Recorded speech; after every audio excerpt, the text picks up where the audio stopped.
Oh, nano ka? Dalo. Gasyo.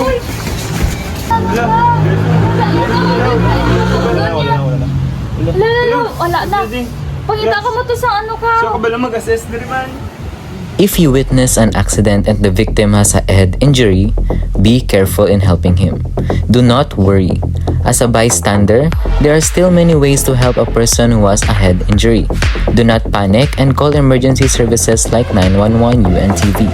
Give all the information to the emergency dispatcher, such as your location, what kind of injury or damage that the victim incurred, what was the first aid provided, and equipment used.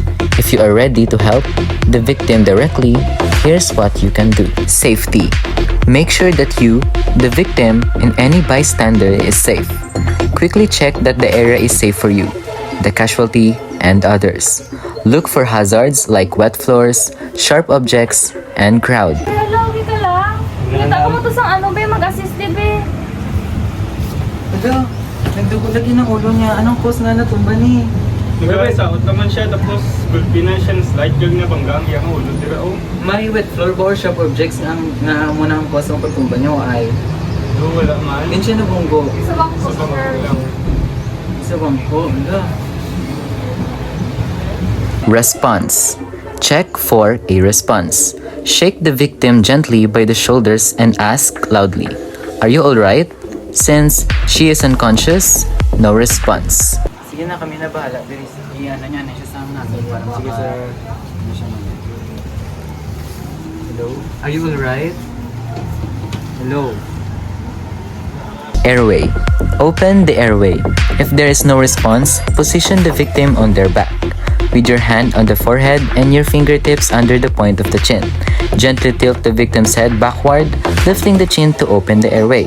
But, because of head injury, be cautious. If trauma suspected, try to minimize neck movement. But, airway is still a priority.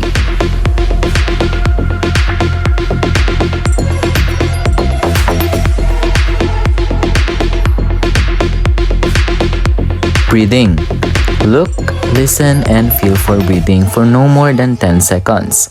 A victim who is barely breathing or taking infrequent, slow, and noisy gasps is not breathing normally. If unresponsive but breathing normally, place in the recovery position. If you are certain that the victim is breathing normally but still unresponsive, place them in the recovery position. Checking for heartbeat. May ka na. Heartbeat is good. I'm checking for breathing. Okay, she's breathing.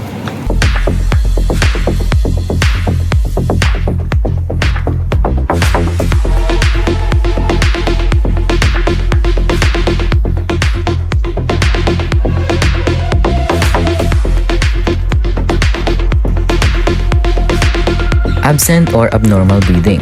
Alert emergency services like 112. If breathing is absent or abnormal, ask a helper to call the emergency services or call them yourself. Stay with the victim if possible.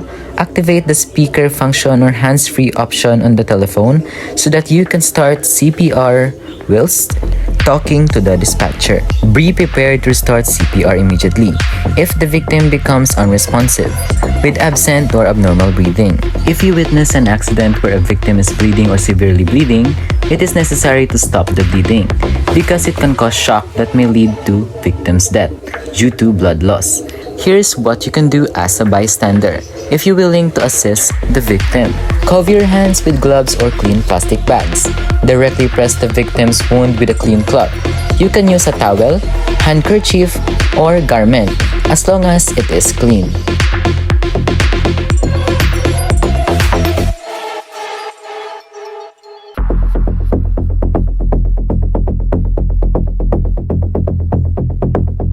This procedure is called direct pressure. It's done to stop bleeding. Do not remove any foreign objects embedded in the wound if it has. Instead, press the area around the wound. If you suspect that the victim has other injuries such as bone fracture, do not move the injured body part. Just keep the wounded area with a clean cloth or gauze. Assure them that help from emergency medical services is on the way. Be, pick ka ba da? Ano, unconscious pa ni siya kay... nagligid iya nga ulo abi sa pag-slide niya. Tapos kailangan na natin mag-contact sa 911 para mabuligan pa siya maayo o ano pang pwede ma-himo sa iya. Sige sir, salamat sir.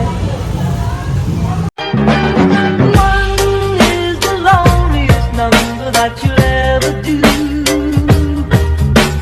Two can be as bad as one.